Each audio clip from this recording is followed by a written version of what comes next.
Alhamdulillah.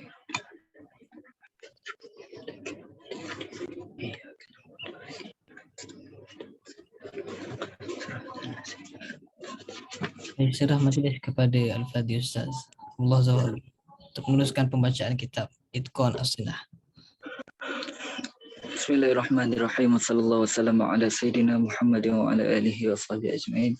Jadi alhamdulillah hari ini kita diberi keizinan oleh Allah SWT untuk bersama-sama berkumpul untuk kita bermuzakarah kitab Itqan As-Sunnah karangan Syekh Abdullah Siddiq Al-Ghumari, dan kita sambung pada al-bid'atu allati tata'allaqu bil furu'. Okey, kita dah masuk beberapa permasalahan isu yang berkait dengan bid'ah pada furu'. Dan kita berhenti pada yang keempat, kalau tak silap saya. Yang keempat, betul lah. Okey. Qala al-musannif rahimahullah wa nafa'ana bihi wa bi'ulumihi fi daraini amin. Al-adhanu liz-zuhri marratain. Okey, jadi Syekh Abdul Siddiq Al-Ghumari dia ada sebutlah. Sebelum ni kita tengok beberapa bid'ah pada furu'. Yang mana ada sebahagian daripada bid'ah ni yang Syekh Abdul Siddiq Al-Ghumari hanya mengatakan bahawa ianya bid'ah tanpa menentukan bahawanya ia adalah haram ataupun tidak. Ada yang dia kata yang ni haram, ataupun dia tak sebut haram tapi dia banyak bagi perkataan-perkataan yang menyindir lah. Okey, bid'ah tersebut memang suatu yang tidak masyru', maksudnya bid'ah yang memang betul bid'ah. Okey, tapi masih dalam skop furu'. Jadi tidak ada isu kafir ataupun tak kafir lah. Beza dengan bid'ah dalam bidang akidah. Jadi terus Syekh Abdul Siddiq Al-Ghumari kita nampak dia terus tulis sama ada orang tu kafir ataupun tidak. Adapun dalam bid'ah fiqh ni, kalau yang memang dia tengok ini adalah suatu bid'ah, dia akan sama ada mengatakan bahawa benda ni tidak masyru', orang yang buat ni adalah orang yang jahil dan sebagainya. Dan ada bid'ah yang disebut yang tidak haram. Maksudnya boleh diterima. Okey. Kemudian yang keempat, beliau sebut al-adhanu lizuhri marratain. Azan untuk zuhur 2 kali. Sya'a fil maghribi al-adhanu lizuhri marratain. Okey, ni banyak kes yang kita baca ni, banyak kes yang berlaku di Morocco lah. Jadi tempat asal Syekh Abdul Siddiq Al-Ghumari ni di Morocco. Jadi dia sebut suatu yang berleluasa di Morocco pada waktu beliau, azan zuhur 2 kali. Bainahuma nahwa sa'atin. Antara dua azan ni tempoh masanya sejam. Wal azanu lil asri marratain, dan azan untuk asar juga 2 kali. Bainahuma 10 daqaiq. Antara dua azan ni 10 minit. Wa fi Tetuan. Okey, di Tetuan sendiri salah satu tempat di Morocco, yu'adzanu lil isya'i marrataini aidan. Okey, 2 kali diazankan. Wa hadhihi bid'atun sakhifatun, dan ini adalah bid'ah yang sakhifah lah, yang buruk. La tujadu illa fil maghrib, tidak wujud melainkan pada di maghrib sahaja. Walam yushra' al-adhanu illa inda dukhulil waqti, dan tidaklah disyariatkan azan melainkan ketika masuknya waktu solat tersebut. Li'ilami bis solat, untuk kita memberitahu tentang masuknya waktu solat. Wal azanu ba'dahu laghin ghairu masyru'in, dan azan yang datang selepas azan yang pertama tadi itu adalah azan yang terbatal, laghin. Okey. Waktu saya di Morocco, saya tak pernah nampak lah azan 2 kali untuk setiap solat ni, melainkan pada hari Jumaat. Okey, dan waktu subuh. Okey, so waktu Jumaat, sebelum Jumaat tu, dalam sejam sebelum Jumaat tu dia akan azan sekali untuk kata bahawa Jumaat nak masuk. Lepas tu akan ada azan betul-betul sebelum ataupun azan waktu masuk waktu zuhur tu, waktu solat Jumaat. Dan dia azan 3 kali. Jumaat diorang Azan yang pertama sejam sebelum Zuhur tu, kemudian 3 kali azan waktu nak solat tu. Okey, kita kan azan 2 kali kan. Azan masuk Zuhur dulu, lepas tu azan nak khutbah tu, sebelum khutbah. Okey, ni azan sebelum khutbah diorang 3 kali.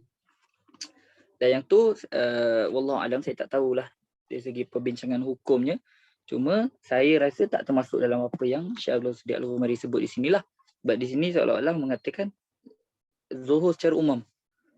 Okey, asar secara umum, isyak secara umum. Okey, yang disebut perkataan Tetuan di situ. Jadi kalau siapa-siapa yang nak pergi Morocco ke jalan-jalan, jangan lupa singgah di Tetuan. Tetuan ni antara tempat yang cantik lah untuk di jalan-jalan, dan para ulama juga ramai di sana. Okey. Wa minal bid'ai as-sakhifati bil maghribi aidan yawm al-jum'ati an yu'adhdhina thalathatun 'ala al-manari wahidan ba'da akhar 'inda tulu'il khatibi ila al-minbar. Okey. Dan daripada bid'ah yang buruk di maghrib juga pada hari Jumaat, yu'adhdhina thalathatun, 3 orang azan 'ala al-manar, di menara, wahidan ba'da wahidin, seorang selepas seorang, inda tulu'il khatibi ila al-minbar, ketika mana khatib naik di atas mimbar. Wallahu alam, adakah yang ni dimaksudkan dengan apa yang berlaku di Maghrib sekarang? Sebab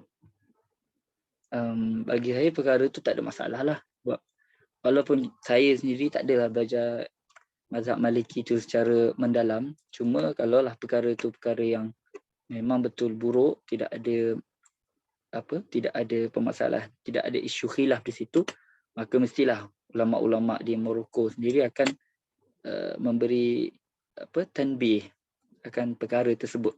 Tapi macam yang saya cakap, Syekh Abdul Siddiq Al-Ghumari ni kadang-kadang beliau pun ada pandangan-pandangan fik beliau yang tersendiri. Sebab macam kita tahu Syekh Abdul Siddiq Al-Ghumari ni dia gabungan antara ahli asar, ahli sufi dan juga ahli fiqh. Maksudnya cenderung beliau kepada ilmu hadis tu kuat. Dan kita tahu ulama-ulama hadis, kalau kita tak kata kebanyakan, sebahagian mereka mempunyai muyul, kecenderungan untuk mempunyai suatu pandangan fiqh tertentu tersendiri. Okey. Kemudian yang keenam, jahrun nasi bil qiraati fil masjid. Okey. Menguatkan suara, menguatkan bacaan Al-Quran di dalam masjid. Wa minal bid'ai sakhifati bil maghrib yaumul jumu'ati aidan. Dan di antara bid'ah yang buruk di Morocco pada hari Jumaat juga, jahrun nasi bil qiraati fil masjid. Okey, manusia, orang ramai menguatkan suara membaca Al-Quran di dalam masjid qabla khurujil imam, sebelum keluarnya imam. Fa idza jaa ar-rajulu ila al-masjid yawm al-jum'ah, maka tak kala datang seorang lelaki ke masjid pada hari Jumaat, sami'a min ba'idin aswatan murtafi'atan, dia dengar daripada jauh suara yang tinggilah, orang-orang meninggikan suara, wa dajijan ghaira mafhumin, dan hiruk pikuk yang tidak difahami. Fa yukhayyalu ilaihi annahu dakhilun ila suqin la ila al-masjidin, maka dia ni, orang yang datang dari jauh ni, dia tak nampak lagi siapa ni, tak nampak lagi apa yang berlaku kat masjid. Dia jauh lagi, dia dah dengar macam suara bising dan sebagainya. Seolah-olah dia membayangkan dia ni nak masuk ke pasar raya, ke pasar, bukan ke masjid. Haitsu yajidu hadha yaqra'ul Qur'ana wa dhaka yaqra'u dalail khairat. Okey, orang ni baca Quran, orang ni baca dalail khairat. Wa akhar yazkur, dan sebahagian yang lain berzikir. Wa jama'atun yaqra'una bi sautin wahidin murtafi'in, dan satu jemaah yang lain membaca Quran dengan suara satu suara yang tinggi. Maksudnya bacaan secara jemaah tapi dengan suara yang tinggi. Maksudnya satu masjid tu dengar. Wa fi hadha tashwishun manhiyun anhu, dan pada perkara ini tashwish, gangguan yang dilarang untuk kita buat. lima ruya Abu Dawud bi isnadin sahihin an Abi Sa'id Al-Khudri qal, dia Nabi SAW menyebut ada satu riwayat yang mengatakan i'takafa Rasulullah sallallahu alaihi wasallam fil masjid. Nabi SAW pada suatu hari beriktikaf di dalam masjid. Fasami'ahum yajharuna bil qira'ah. Maka baginda mendengar sekumpulan sahabat menguatkan bacaan Al-Quran. Fakashafa as-sitra. Maka Nabi pun selak penghadang. Wa qala ala inna kullakum munajin rabbahu. Tidakkah kalian semua ni orang yang bermunajat kepada Tuhannya? Fala yu'ziyanna ba'dukum ba'da. Wala yarfa' ba'dukum ala ba'din fil qira'ah. Saya tak tahu apa maksud yu'ziyan. Dan la yarfa' ba'dukum ala ba'din fil qira'ah. Jangan kalian mengangkat suara sesama kalian dalam membaca Al-Quran. Wan nahyu yufidu tahrim, dan larangan di sini memberi faedah tahrim, haram. Wa qala bihi syafi'iyyatu. Golongan ulama Syafi'i berpendapat dengan pandangan ini. Kama fil majmu'i lin Nawawi, fa hadhihi al bid'atu muharramatun. Maka bid'ah yang disebut ini adalah bid'ah yang muharramah hasba ma yaqtadihi dalil, berdasarkan apa yang ditunjukkan oleh dalil. Okey. Ini juga berlaku di Morocco, walaupun sekarang pun berlaku lagi. Kalau kita, dan itu pun macam saya cakap tadi, suatu perkara yang khilaf lah bagi saya lah. Jadi kalau kita masuk masjid ada Jumaat di Morocco, kita akan tengok ahli masjid tersebut akan buat satu halaqah besar lah kat depan dekat saf pertama tu. Ni sebelum khatib masuk. Jadi diorang akan baca ikut hizib. So diorang akan baca setengah juzuk lah selalunya. Tapi hari Jumaat saya tak pasti. Saya rasa hari Jumaat memang diorang akan baca sejuzuk. Cuma kalau hari-hari lain, dia ada contoh selepas subuh diorang akan baca setengah juzuk. Okey. Kemudian selepas maghrib diorang akan baca setengah juzuk. Waktu tu kita akan tengok satu benda yang menakjubkan, di mana bacaan Al-Quran tu dia ada irama khusus, serentak. Macam kalau kita baca Al-Quran ramai-ramai pun dia tak ada serentak tau. Kadang-kadang yang tu mungkin terlebih sikit, yang tu mungkin lambat sikit. Tapi di Morocco kita akan tengok bacaan Al-Quran tu dia ada lagu khusus dia. Okey. Kemudian kita akan tengok juga bagaimana di Morocco ni ramai sangat penghafaz Al-Quran. Hatta pakcik-pakcik yang tua-tua yang kita tengok macam jual sayur dan sebagainya kan. Masuk masjid, dia duduk sekejap, dia bersandar kan, dia pegang Quran. Kadang pegang Quran tu memang semata-mata pegang je. Tapi baca tu dah tak tengok. Okey. Jadi itu salah satulah perkara yang Syekh Abdul Siddiq Al-Ghumari sebutkan di sini. Dan untuk nak tengok detail lagi dia punya dalil dan sebagainya, kita boleh tengok ada buku-buku yang memang ditulis untuk intisar, untuk memenangkan pendapat yang membolehkan untuk kita baca qiraah jamaiyah dalam masjid. Okey. Dan sekejap lagi dia akan sebut juga. Kemudian yang ketujuh, irsalul yadaini fi shalah, melepaskan dua tangan di dalam solat. Okey, melepaskan tangan. Maksudnya kalau kita selalu solat kita letak kat dada kan, ataupun atas perut ke apa. Ini melepaskan.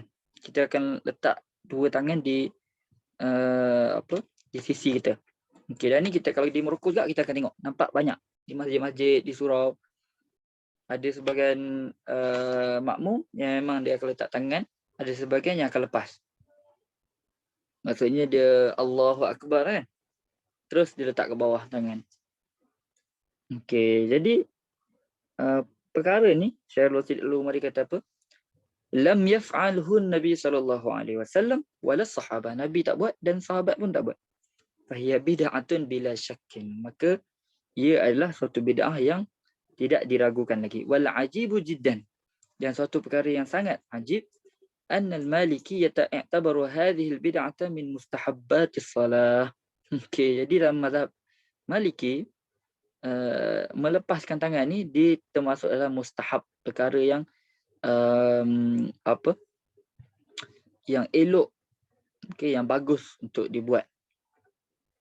Wa'tabarul al-qabda min makruhatiha, dan mereka menganggap al-qabd dengan maksud kita pegang tangan macam biasalah, tak tangan atas dada tu, itu di antara makruh, di antara perkara-perkara yang makruh di dalam mazhab Maliki. Fa khalafu al-ijma', maka ini bercanggah dengan ijma' ulama. Zalika anna ahla sunnati ajma'u qawlan wa amalan ala anna al-qabda min sunanis salah. Ini adalah suatu perkara yang diijma' oleh ahli sunnah wal jamaah, qawlan dan amalan. Secara qaul, secara nas, diorang menulis tentang hukum tersebut, dan amalan, secara amali daripada zaman Nabi sehingga zaman sekarang. Ala anna al-qabdah min sunanis salat, di antara sunat-sunat salat. Bal minhum man aujabahu, bahkan ada di antara ulama yang mewajibkan perkara tersebut. Kama fi Nailil Awtar lil Imam Asy-Syaukani. Walam yukhalif illa syi'atul imamiyah wal malikiyah. Jadi tidaklah mencanggahi ijma' ini melainkan Syiah Imamiyah dan juga Malikiyah. Fakarahu al-qabd alladhi huwa sunnatul mutawarithatu binaqli jailin an jailin. Maka mereka ni memakruhkan al-qabd yang mana ia adalah satu sunnah yang telah diwarisi daripada generasi ke generasi. Kita dapat tengok di sini bagaimana Syekh Abdullah Siddiq Al-Ghumari, walaupun beliau tu seorang Maliki sebenarnya, tapi beliau pada certain tempat juga mengkritik sebahagian pendapat-pendapat dalam mazhab Maliki. Jadi pendapat-pendapat ni mungkin kita akan pelik, macam mana mazhab Maliki boleh buat sesuatu yang bercanggah dengan sunnah. Okey, jadi ini dia ada susu galur dia lah. Jadi suatu hukum tu dia mempunyai, orang kita, khalfiyat, latar belakang yang panjang. Jadi kita sebelum nak menghukum sesuatu, oh ini tak ikut sunnah, terus kita haramkan. Tak juga, kita kena tengok dulu khalfiyat, kena perdalamkan lagi kita punya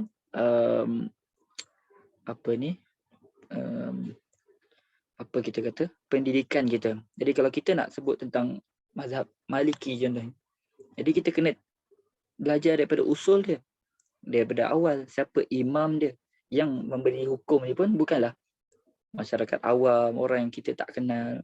Bahkan di antara yang mewujudkan hukum macam ni adalah imam-imam mazhab Maliki sendiri. Dan imam-imam mazhab Maliki ni kita kena tengok pula, kaji pula cara mereka berdalil. Jadi cara mereka beristidlal dengan satu-satu hadis. Okey. Kejap lagi dia akan terang. Wasyi'atu ma'rufun bi mukhalafati ahli sunnati fala i'tibara bi mukhalafatihim. Jadi Syekh Abdullah Siddiq Al-Ghumari kata, okeylah, Syiah ni biasalah mereka akan mukhalafah dengan ahli sunnah, maka tak payah tengoklah mereka ni. Kita tak iktibarlah mereka dalam kita punya perbandingan. Lakin, akan tapi, ma hujjatul malikiyyati fi hadhihi dhillah al-qabihah. Okey, tajam tu kata-kata Syekh Abdullah Siddiq Al-Ghumari. Akan tapi, apa hujah golongan Malikiyah dalam hadhihi dhillah, dalam kesesatan ini, kesesatan yang buruk ini. Haitsu ja'alul bid'ata mandubatan was sunnata makruhatan. Tak kala mana mereka menjadikan bid'ah itu suatu perkara yang mandubah, dan sunnah adalah sunnah pula mereka jadikan suatu yang makruhah. Ma anna imamahum rawa hadits al-qabd fil muwatta. Dalam keadaan pada masa yang sama, imam mereka, imam mazhab Malikiyah, iaitu Imam Malik, meriwayatkan hadis al-qabd fil muwatta, meriwayatkan hadis al-qabd yang menunjukkan Nabi al-qabd yang menunjukkan Nabi letak tangan di dada ataupun perut di dalam muwatta. Wa kana yaqbidu fi salah, dan Nabi memang membuat al-qabd di dalam salat. Wa rawahu anhu ashabuhu al-madaniyun, dan wa kana yaqbidu fi salat. Imam Malik itu sendiri Okey, tadi disebut hadis al-qabd fil muwatta. Nabi buat al-qabd, dan Imam Malik tu sendiri pun yaqbid fi salah. Okey.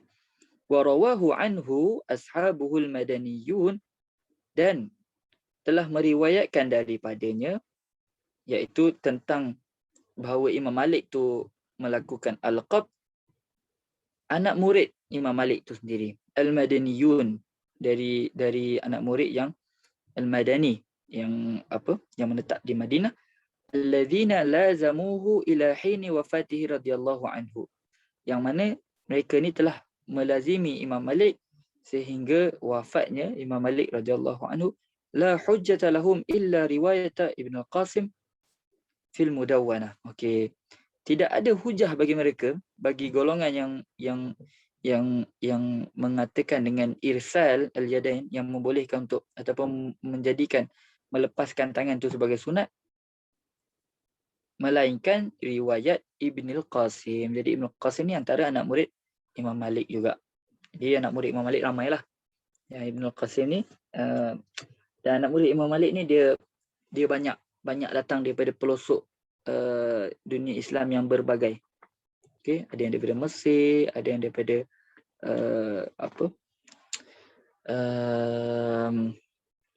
negara Imam Abu Hanifah. Okey, ada yang daripada Madinah tu sendiri. Okey, jadi macam Ibn al-Qasim ni, beliau datang daripada Mesir. Illa riwayat Ibn al-Qasim fil Mudawwanah. Okey, al-Mudawwanah ni antara kitab kitab utama, kitab tonggak dalam mazhab Maliki. Jadi kita bayang dalam al-Mudawwanah sendiri ada riwayat Ibn al-Qasim yang mengatakan bahawa melepaskan tangan tu suatu sunat. Okey, dan dalam sama kitab tu adalah kitab utama. Jadi ulama-ulama Maliki selepas tu yang datang, pilihan mereka amat terhad lah. Kan? Jadi kitab utama dalam mazhab Maliki mengatakan macam tu, takkanlah mereka nak khilaf dengan perkara tersebut. Tapi ada di kalangan ulama-ulama yang datang kemudian, dia tengok balik, dia cek balik, dia cuba tanqih. Maksudnya, okey, riwayat yang Imam Ibn al-Qasim ni dia pakai, adakah riwayat ni lebih kuat daripada riwayat-riwayat yang menunjukkan bahawa tentang Nabi dan Imam Malik ni al-qabd, mengadakan al-qabd. Jadi ada di kalangan mereka yang berpendapat bahawa apa yang dipegang oleh Ibn al-Qasim, riwayat Ibn al-Qasim ni ada keadaan dia. Dia taqyid, dia ikat dengan satu-satu keadaan. Maksudnya bukanlah secara mutlak kita boleh lepaskan tangan, sunat lepaskan tangan secara mutlak. Ada keadaan-keadaan yang memang okey, boleh kita lepaskan tangan macam tu. Dan guru saya dan ustaz saya pun seorang pernah ceritalah. Cuma saya tak ingatlah perbahasan dia. Cuma dia berkait dengan kitab Mudawwanah tu sendirilah. Kitab Mudawwanah tu sendiri. Kitab Mudawwanah ni disusun oleh Imam As-Sahnun. Imam Sahnun ni antara imam yang terkenal dalam mazhab Maliki juga. Okey, wa hiya riwayatun syadzatun batilatun liwujuh. Okey, jadi Imam Rasid bin Sidi Al-Ghumari dia buat satu pembaharuan lah. Dia datang dengan satu perkara yang melawan arus pada zaman beliau, iaitu dengan mengatakan bahawa riwayat Ibn al-Qasim di sini adalah riwayat syadzah yang batilah. Okey, liwujuhin. Al-awwalu mukhalafatuha lima fil muwatta. Yang pertama riwayat ditulis oleh Imam Malik dengan tangannya sendiri, warawahu anhu mi'atun min talamidhi, dan telah meriwayatkan daripada Imam Malik beratus-ratus anak murid beliau. Athani mukhalafatuha lima rawahu anhu ashabuhul madaniyun, dan perkara tersebut mukhalafah dengan apa yang diriwayatkan oleh anak murid Imam Malik al-Madaniyun, di kalangan anak murid yang memang asal duduk di Madinah. Al-thalithu mukhalafatuha lima rawahu anhu ashabul misriyun ghaira bin al-Qasim. Okey, mukhalafah juga dengan apa yang diriwayatkan oleh anak murid Imam Malik yang datang daripada Mesir selain daripada Ibn al-Qasim, anak murid Mesir yang lain. Ar-rabi' mukhalafatuha li fi'l al-imam nafsihi. Okey. Mukhalafah dengan perbuatan Imam Malik tu sendiri. Fa innahu kana yaqbidu fi salat. Imam Malik dia buat qabat di dalam salat. Al-khamisu mukhalafatuha li amali ahli al-Madinah alladhina kanu yaqbiduna fi salat. Mukhalafah dengan amal ahli Madinah. Jadi dalam mazhab Maliki, antara yang diiktibarkan dalam satu hukum adalah amal ahli Madinah. Okey. Jadi saya tak ingat antara amal ahli Madinah dengan saya tak ingat. Jadi antara amal ahli Madinah dia antara dalil yang dianggap kuatlah dalam mazhab Maliki. Jadi ahli Madinah sendiri kanu yaqbiduna fi salat. Mereka ni sendiri mengadakan qabat, meletakkan tangan ketika solat. Fa min as-sahabati al-khulafa'i al-arba'ati wa Sa'd bin Abi Waqqas wa Abdurrahman bin Auf wa bin Umar wa Abu Hurairah wa Jabir wa Sahal bin Sa'ad wa ummahatil mu'minin. Okey. Bahkan para sahabat juga melakukan perkara tersebut. Wa min at-tabi'in wa tabi'ihim wa fihim syuyukh Malik wa aqranuhum. Ada juga daripada tabi'in dan tabi'in juga sama, bercanggah dengan apa yang diriwayatkan oleh Ibn Qasim, di mana para tabi'in dan tabi'in ni di antara mereka ada yang menjadi guru kepada Imam Malik dan ada di antara mereka yang menjadi yang sezaman dengan Imam Malik, seperti Kharijah bin Zaidin wal Qasim bin Muhammad wa Salim bin Abdullah bin Umar wa Urwah bin Zubair wa Nafi' maula ibn Umar wa Nafi' al-Muqri' wa Zaid bin Aslam wa waladuhu Abdullah wa Abdurrahman wa Sulaiman bin Yasar wa Hisham bin Urwah wa Rabi'ah wa Zuhri wa ibn Abi Dhi'b wa ghairuhum. Jadi ini semua para tabi'in dan para tabi'in. As-sadisu mukhalafatuha li ijma'i ahli sunnati kama marra. Dia juga bercanggah dengan ijma' ahli sunnah. As-sabi'u mukhalafatuha li sunnatil manqulati bit-tawaturi wa tawarusi jailan ba'da jail. Juga mukhalafah dengan sunnah yang telah dinukilkan, dipindahkan secara tawatur dan secara warisan daripada zaman ke zaman. Jadi kalaulah kita nak ta'amuk lagi, kita nak tengok, okey, pendapat ni adakah ada orang yang kritik balik, kan, pendapat Syekh Abdullah Siddiq Al-Ghumari ni, kita kena buat pembacaan yang lebih lanjut lah. Okey, sebab setiap mazhab tu dia ada pembentukan mazhab tu sendiri adalah suatu perkara yang kompleks, perkara yang unik. Jadi kita kalau nak buat satu-satu hukum, tak cukup untuk kita semata-mata tengok pendapat orang macam ni terus kita chop, okey, pendapat ni salah. Okey, kita sebagai pengkaji first kali kena ada asas dalam perkara tersebut.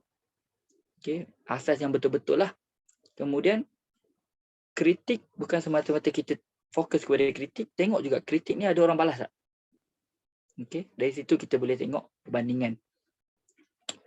Okey. Wa mimma lahaftuhu ba'da al-istiqra'i wat tatabbu'i. Dan sekarang pun dah ada satu buku yang menulis tentang ijtihad Syekh Abdullah Siddiq Al-Ghumari itu sendiri. Pembentukan ijtihad Syekh Abdullah Siddiq Al-Ghumari itu, bagaimana asas pegangan dia, bagaimana dia boleh mengeluarkan suatu hukum, apa asas beliau, pandangan-pandangan beliau, itu pun dah ada diterbitkan di maktabah di Morocco. Boleh kalau siapa yang nak berkecimpung dalam bidang ni, cari kitab tu dan kita boleh tengok lebih dalam lah mazhab fiqh Syekh Abdullah Siddiq Al-Ghumari. Wa mimma lahaztuhu ba'da al-istiqra'i wat tatabbu'i. Dan setelah aku istiqra', aku buat apa? Istiqra' kita panggil analisis, ataupun kita dah tengok dah semua benda. Apa terjemahan dia istiqra'?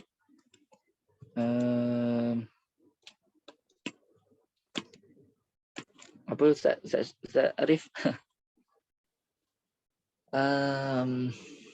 Tak ingat kan ni? Itulah tak datang pula. Istiqra'. Maksudnya kita buat contoh. Tak datang. Istiqra' ni, okey. Dia kajian lebih umum. Istiqra' ni kita tatabuk setiap perkara. Contohlah kita kata dalam mazhab Syafi'i semuanya Asy'ariyah.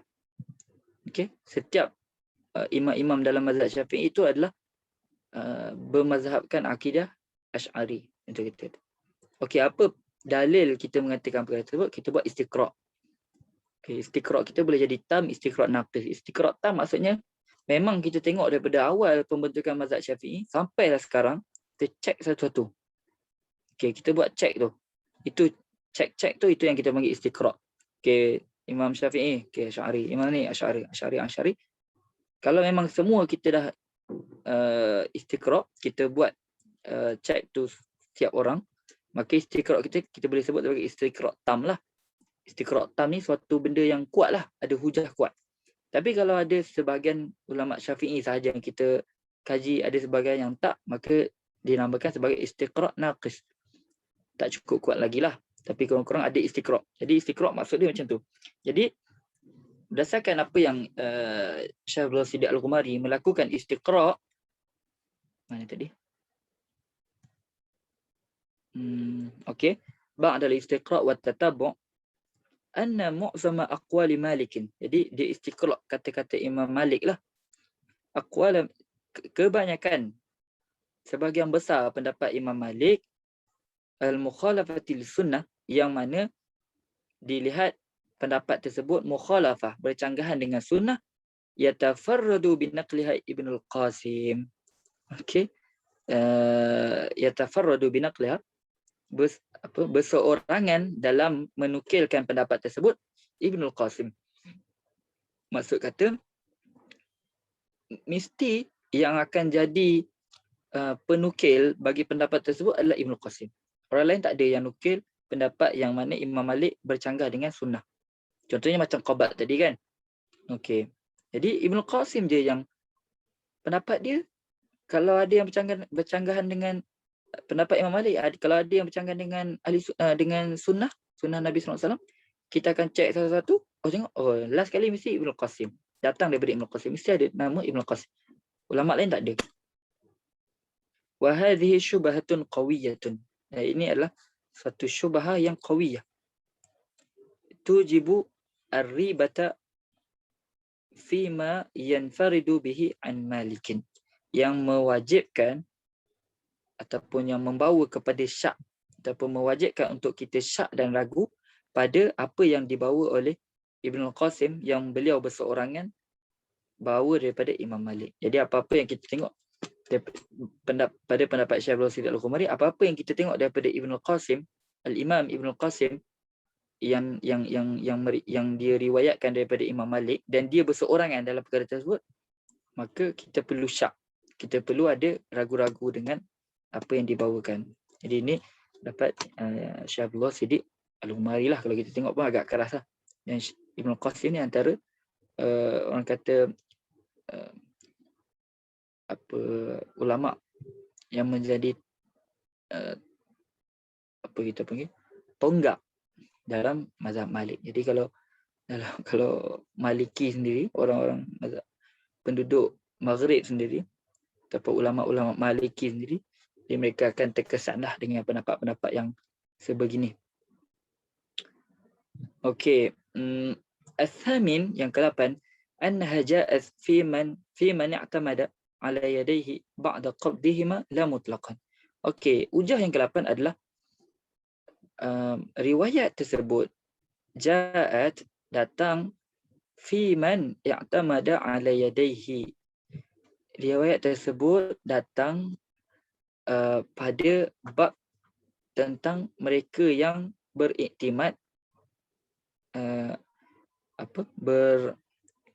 beriktimad, macam mana kita nak cakap, menggunakan kedua-dua tangannya, ba'da qabdihima la mutlaqan, beriktimad kepada kedua-dua tangan setelah qabd. Maksudnya hadis tersebut adalah hadis bagi orang yang mula-mula dia qabad, dia letak tangan dekat perut dan dada ataupun dada. Kemudian dia lepas. Tapi lepas dia tu ada sebab, iaitu dia perlu beriktimat dengan tangan dia. Maksudnya dia nak kena pegang tongkat ke, dia nak kena pegang sesuatu ke. Okey. La mutlaqan, bukanlah secara mutlak. Maksudnya orang tu datang terus dia lepaskan tangan. Tak. Yang dimaksudkan pada hadis ni adalah dia datang untuk cerita tentang golongan tadi. Orang tua ke contohnya. Dia mula-mula pegang, lepas tu dia rasa nak jatuh ke apa, dia pegang dekat tongkat dan sebagainya. Okey. Bidalilin annaha waqa'at fil mudawwanah. Okey, apa dalil dia? Dalil dia adalah hadis ni berada di dalam al-mudawwanah, dalam kitab mudawwanah, tahta tarjamah, di bawah tajuk al-i'timadu fi shalah, bergantungan kepada sesuatu dalam sembahyang. Pegang tongkat ke dan sebagainya. Okey, jadi hadis tersebut bukanlah secara mutlak membolehkan irsalul yadan, melepaskan tangan, akan tapi kita hanya selepas qabad dan kita nak berpegang kepada sesuatu dengan tangan kita. Okey. Habis tentang irsalul yadan fi shalah, dan ini satu perbahasan yang panjang lah dalam mazhab Maliki, dan kalau sampai sekarang pun kita akan tengok benda ni diamalkan oleh sebahagian penduduk ataupun pengamal mazhab Maliki. Kemudian yang ke-8, qiraatul hizbi jama'atan ba'da subhi wal maghrib. Okey. Membaca hizib secara jamaah setelah subuh dan maghrib. Ini yang saya cakap tadi lah. Hizib ni dengan maksud dia bahagilah.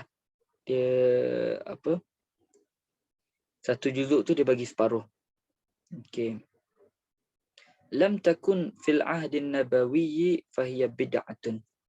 Okey, ini adalah bid'ah sebab dia tak dilakukan pada zaman Nabi. Lakinnaha laysat biharamin.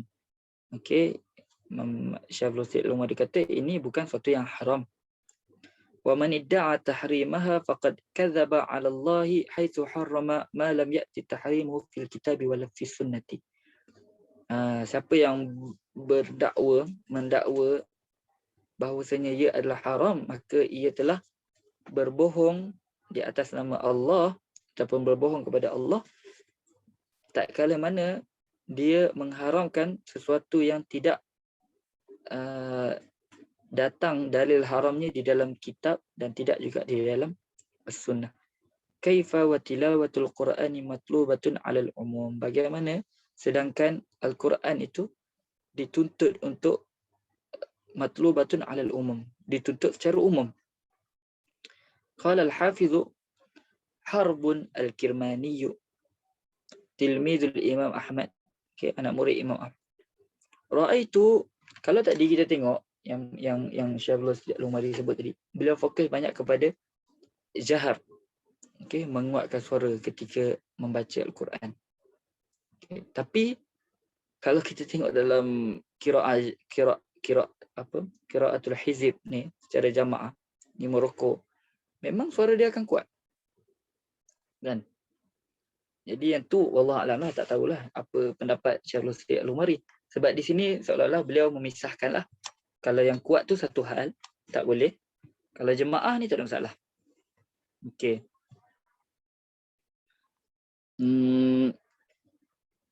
Okey. Telah berkata Al-Hafiz Harb Al-Kirmani, ra'aitu ahla Dimashq wa ahla Hamas wa ahla Makkah wa ahla Al-Basrah yajtami'una 'ala al-Qur'ani ba'da salati subhi. Aku lihat ahli Dimashq, okay, penduduk Damsyik dan penduduk Hamas ataupun zaman sekarang kita panggil apa? Homs kat Syria kan. Wa ahli Makkah, dan penduduk Makkah, penduduk Basrah, yajtami'una 'ala al-Quran. Mereka semua berkumpul baca Quran ba'da salati subhi, setelah salat subuh. Walakin, okey, apa beza antara dua golongan ni? Walakin ahli Syam dengan maksud ahli Dimashq tadi, Damsyik dan Homs tadi, iaitu penduduk-penduduk Syria, yaqra'una al-Qur'ana kullahum jama'atan. Mereka baca Quran ni semua mereka baca Quran secara jamaah, min suratin wahidatin bi aswatin aliyatin. Maksudnya semua orang duduk dalam satu halaqah, baca satu-satu surah serentak. Semua orang baca secara suara yang kuat. Okey, wa ahlul Basrati wa ahlu Makkah, beza pula dengan ahlu Basrah, penduduk Basrah dan penduduk Makkah. Yajtami'una, mereka ni berkumpul, fayaqra'u ahaduhum 10 ayatin wan nasu yunsitun. Okey, mereka ni seorang daripada mereka akan baca 10 ayat dan orang ramai akan diam mendengar. Bezalah yang tadi semua baca, pakat baca sekali terus. Yang ni macam kita buat tadarus tu. Seorang baca, yang lain dengar. Summa yaqra'u akharu 10 ayatin. Kemudian orang lain pula sambung 10 ayat. Tapi dia seorang je baca, orang lain dengar. Kemudian orang lain pula 10 ayat. Hatta yafraghu, sehinggalah mereka selesai. Qala Harbun wa kullu dhalika hasanun jamil. Okey, jadi Harbun Al-Kirmani, Imam Harbun Al-Kirmani mengatakan dua-dua ni tak ada masalah. Suatu perkara yang elok. Akan tetapi, okey, kita tengok pula. Wa ankara Malikun ala ahli Syami dhalika. Imam Malik mengingkari apa yang dibuat oleh penduduk ahli Syam tadi, penduduk Syria tadi. Rawa Abu Bakar An-Nisaburi fi Manaqib Malik an Zaid bin Ubaid Ad-Dimashqi qala li Malik bin Anas. Jadi Imam Malik sebut kepada salah seorang anak murid beliau, balaghani annakum. Okey, jadi Zaid bin Ubaid Ad-Dimashqi ni asal dia daripada Dimashq lah. Dia datang ngaji dengan Imam Malik. Imam Malik pun kata kepada dia, balaghani annakum tajlisuna hilaqan taqra'un. Telah sampai kepada aku perkhabaran bahawasanya kalian berkumpul, duduk dalam satu majlis, satu halaqah, baca Al-Quran ramai-ramai. Fa akhbartuhu bima kana yaf'alu ashabuna. Maka aku pun Zaid bin Ubaid Ad-Dimashqi tadi mengkhabarkanlah apa yang dilakukan oleh ashabuna, oleh penduduk Syam tadi, penduduk Dimashq. Qala Malikun, maka Imam Malik sabda, Imam Malik berkata, indana kanal muhajirun wal ansar. Kami ada golongan muhajirun dan kami ada ansar. Ma na'rifu hadha. Dalam masa sama kami tak pernah dengar pun mereka buat apa yang korang buat ni.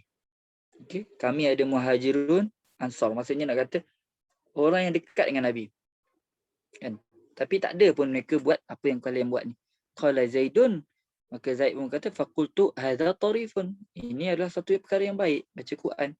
Qala Malikun, jadi Imam Malik balas, wa tarifun, dan perkara yang cantik juga, rajulun yaqra'u wa yajtami'un nasu haulahu. Seorang dia baca dan yang lain berkumpul. Jadi Imam Malik tak apa setujulah dengan pembacaan secara jamaah dan kuat. Waruya aidan, tapi dalam masa yang sama kalau kita tengok di Morocco sekarang, itulah yang dilakukan oleh penduduk Morocco. Jadi kena tengok balik, kalau nak cek bagaimana dalil pendadilan ulama Morocco itu sendiri, bagaimana mereka boleh membolehkan perkara tersebut sedangkan Imam Malik memakruhkan perkara tersebut, itu kena kaji lebih lah. Dan memang ada satu kitab yang tulis panjang tentang baca Quran, baca hizib di Morocco ni. Kitab tebal, saya pernah tengok, memang tebal. Satu masalah je, tapi perbincangannya amatlah tebal. Jadi tak bolehlah kita tiba-tiba datang kan, tak ada dalil, tak ada apa, just semata-mata satu kaul, okey, ini haram, okey, ini bid'ah. Ulama Morocco semua buat bid'ah. Itu kan satu kejahilan. Kita nampak satu perkara yang ceteknya ilmu seseorang. Okey. Kemudian waruya aidan an Ishaq bin Muhammad Al-Gharawi. Diriwayatkan daripada Ishaq Al-Gharawi, qala sami'na Malikun bin Anas yaqul, kami dengar daripada Imam Malik berkata, al-ijtima'u bukratan ba'da salati subhi li qira'ati al-Qur'ani bid'atun. Berkumpul pada waktu pagi setelah solat subuh itu untuk membaca Al-Quran, itu adalah satu bid'ah. ma kana ashabu Rasulillah sallallahu alaihi wasallam walal ulama'u ba'dahum ala hadha. Tak ada pun daripada sahabat Nabi dan tak ada pun ulama yang datang setelah sahabat Nabi yang buat perkara tersebut. Kanu idza sallu yakhlu kullun bi nafsihi. Mereka ni selepas mana mereka selesai solat, mereka mengasingkan diri masing-masing. Maksudnya setiap seorang duduk sendiri-sendiri. Wa yaqra'u wa yadhkurullah ta'ala. Setiap orang tu baca Quran dan berzikir kepada Allah SWT. Summa yansarifuna min ghairi an yukallima ba'duhum ba'da. Kemudian mereka pun tinggalkan masjid tanpa saling bercakap antara satu sama lain. Ishtighalan bi zikrillah, kerana menyibukkan diri dengan zikrullah. Fahadhihi kulluha muhdatsatun. Maka ini semua perkara yang berkumpul baca Quran pagi-pagi itu adalah suatu yang muhdatsah, suatu yang bid'ah. Wa rawan Nisaburi aidan an Ibni Wahb qala sami'tu Malikan yaqul. Okey, ada juga riwayat lain yang mengatakan Imam Malik sebut lam takun al-qira'atu fil masjid min amri an-nas al-qadim. Jadi pembacaan Al-Quran di masjid ni bukanlah suatu perkara yang dilakukan oleh ulama-ulama ataupun para sahabat terdahulu. Wa awwalu man ahdatsaha fil masjid al-Hajjaj bin Yusuf. Orang yang pertama mencipta bid'ah ini adalah Hajjaj bin Yusuf. Ini Gubernur Hijaz lah, di antara Gubernur Hijaz yang terkenal di bawah dinasti Umayyah.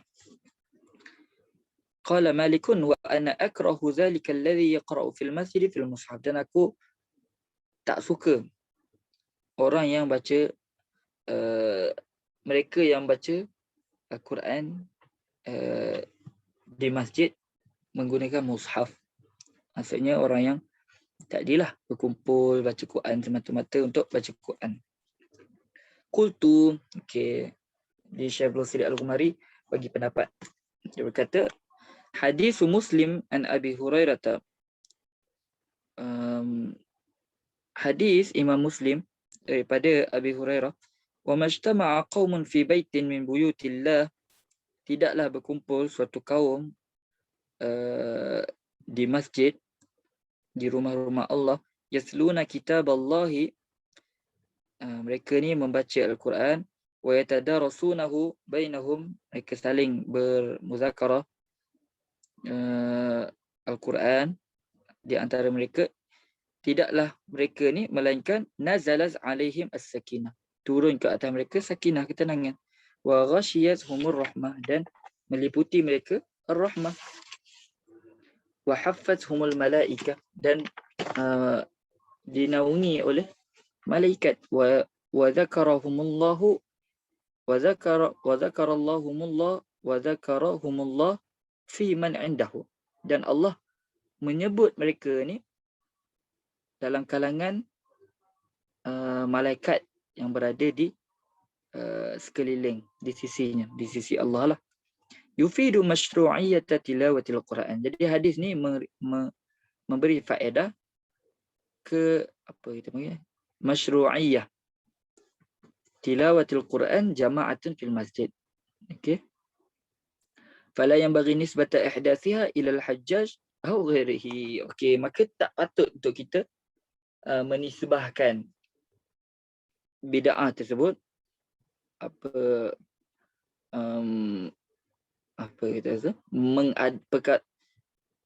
perbuatan mengadakan bid'ah tersebut kepada Hajjaj ataupun orang lain.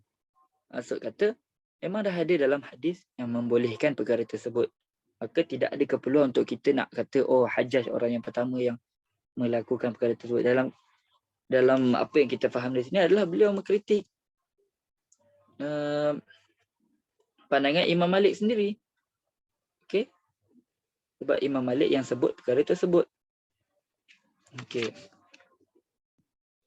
Warawal Baihaqi an Abi Sa'id Al-Khudri an Nabi sallallahu alaihi wasallam. Jadi apa yang kita dapat tengok di sini adalah bagaimana Syekh Abdul Sadiq Al-Ghumari nak tunjuk di sini tentang khilaf yang wujud pada isu yang dinyatakan di sini.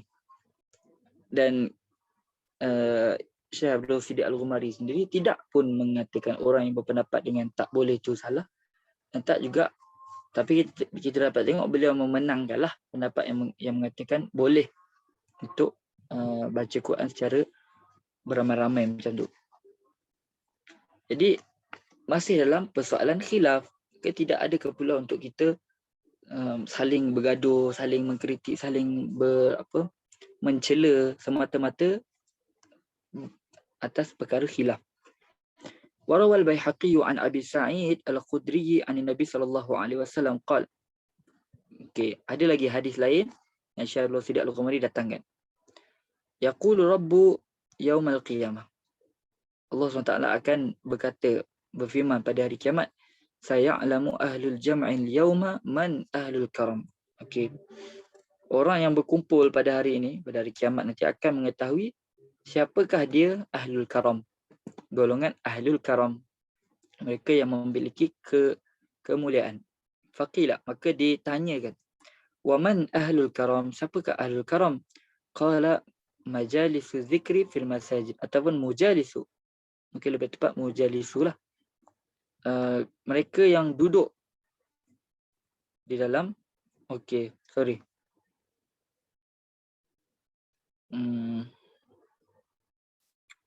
majalisu zikri.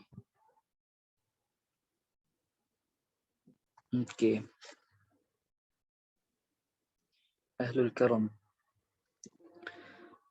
Majalisu zikri. Majlis-majlis zikir di dalam masjid-masjid. Jadi, apa kita faham daripada hadis ni adalah golongan yang duduk dalam majlis-majlis zikir lah. Itu disebut sebagai ahlul karam. Maka termasuk dari dalam baca Quran. Jadi mereka kumpul untuk zikir ataupun baca Al-Quran, termasuk di dalam ahlul karam. Warawa aidan an Zaidin bin Aslam qala Mihjan bin al-Adra waktu ma'an Nabi sallallahu alaihi wasallam lailatan. Aku ni bergerak ataupun berjalan bersama Nabi sallallahu alaihi wasallam pada suatu malam. Famarra bi rajulin fil masjid bi yarfa'u sautahu. Maka kami lalu ataupun Nabi sallallahu alaihi wasallam lalu melintasi seorang lelaki di dalam masjid yang mengangkat suaranya, meninggikan suaranya. Qultu ya Rasulullah. Aku pun berkata, Zaid bin Aslam berkata, wahai Rasulullah, asa an yakuna hadha mura'iyan. Boleh jadi orang ni, dia ni orang yang riak, nak riak. Qal, Nabi SAW kata, la, walakinnahu awwah. Tidak. Akan tapi dia ni adalah orang yang awwah, bersangatan. Bersangatan mengadu. Warawal, jadi kita nampak itu Nabi tak larang. Okey. Nabi tak pun pergi melarang. Kalau lah benda itu buruk, daripada di antara tanggungjawab Nabi adalah untuk dia melarang perkara-perkara yang memang dicegah. Tapi di sini Nabi tak larang. Warawal al-Firyabi fi kitab az-Zikri an Uqbah bin Amir anna Nabi sallallahu alaihi wasallam qala li rajulin. Jadi Nabi sallallahu alaihi wasallam bersabda kepada seorang lelaki, yuqalu lahu Zul Bijadain, digelar sebagai Zul Bijadain. Innahu awwah. Nabi kata orang ni adalah awwah. Wa dhalika annahu kana yuksiru zikrallah bil Qur'ani wad du'a. Dan demikian adalah kerana orang tersebut banyaknya berzikir kepada Allah dengan Al-Quran dan doa. Wa fi sahih Muslim, dan di dalam sahih Muslim an Abi Musa Al-Ash'ari an Nabi sallallahu alaihi wasallam qal. Ada lagi hadis lain yang menyokong apa yang disebutkan di sini. Jadi Nabi kata apa? Qal ta'ahadul Quran, lazimilah Quran. Fawalladhi nafsu Muhammadin biyadihi, demi Allah, demi yang mana jiwa Muhammad di tangannya, lahuwa ashaddu tafallutan minal ibili fi uquliha. sesungguhnya Al-Quran tu bersangatanlah sangat mudah untuk terlepas. Tafalutan dengan maksud takhallusan, daripada al-ibil fi uquliha, daripada unta yang telah diikat. Jadi unta yang seolah-olah nak katakan Al-Quran ni sangat mudah untuk terlepas, untuk terlupa kan. Maka kita kena lazimi. Wa qira'atul hizib min turuqi ta'ahudil Quran, dan membaca hizib itu di antara cara untuk melazimi Quran. Fa huwa masyru'un bihadzal hadits aidan, maka dia pun masyru' menggunakan hadis tersebut. Maka berlaku kiaslah di sini. Syekh Abdul Siddiq Al-Qamari buat kias. Okay, Quran pun hizib pun termasuk dalam ta'ahud Al-Quran, maka termasuk juga di dalam apa yang disebut dalam hadis. Okey. Yang ke-9, qiraatul Qur'ani 'alal mayyit. Okey, membaca Quran kepada jenazah ataupun mayat. Harramaha al-mubtadi'atul mutanatti'un. Okey, golongan mubtadi'ah yang buat bid'ah, yang ekstrim, telah mengharamkan perkara tersebut. Wa hadha min jumlati kadzibihim 'ala Allah. Ini antara pembohongan mereka kepada Allah. Wa taqawwuli 'ala dinihi bighairi ilmin, dan berbohongnya mereka ke atas agama mereka tanpa ilmu. Wa qad katabtu juz'an fi hadzal mawdu' ismuhu tawdihul bayan li wusuli thawabil Quran. Jadi Imam Syekh Abdul Siddiq Al-Ghumari memang dah tulislah satu kitab ataupun suatu tajuk, suatu risalah tentang sampainya pahala pembaca Al-Quran kepada mayat, mayat. Istawfaitu fihi ar-radda ala hadhihi al-fi'atil mutanatti'ah. Aku telah mencukupkan di dalamnya jawapan balas kepada golongan yang mubtadi' ni tadi.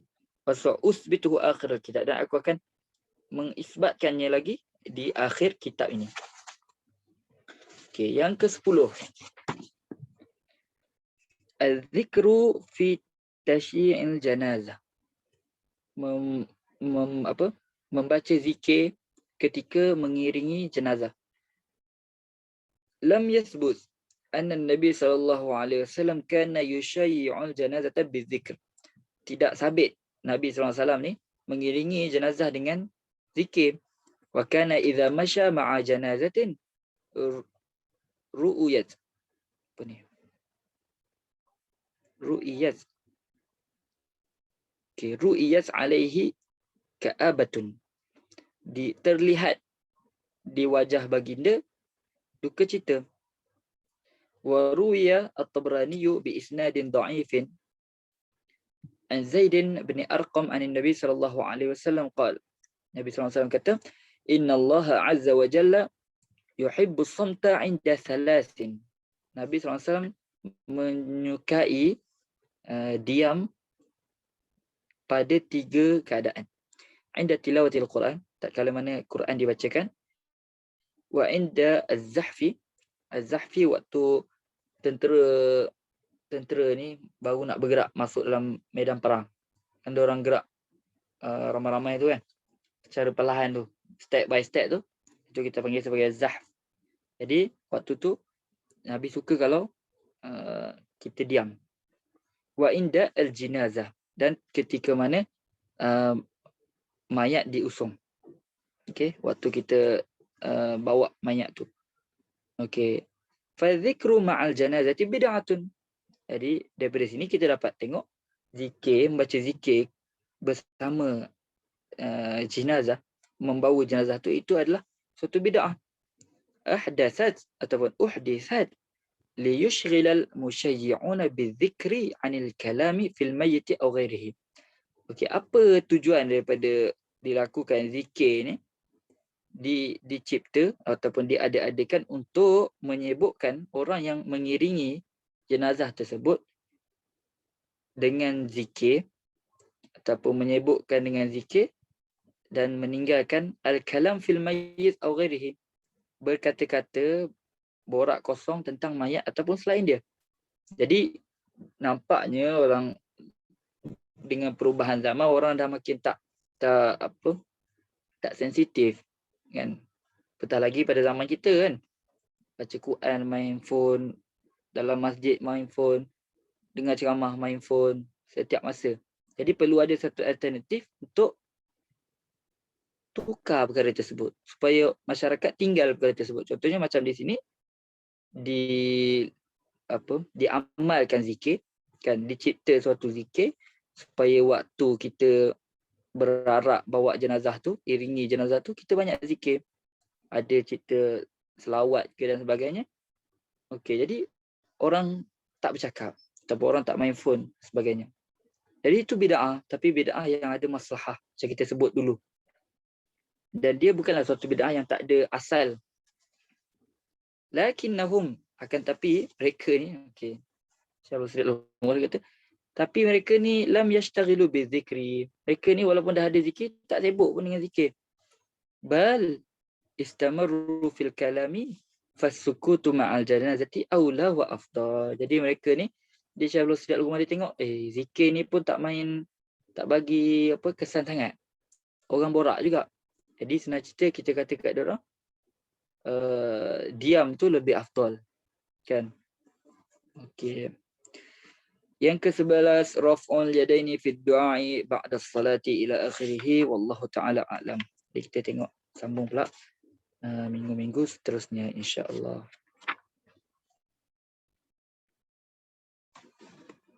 Okey, ada soalan ataupun komentar?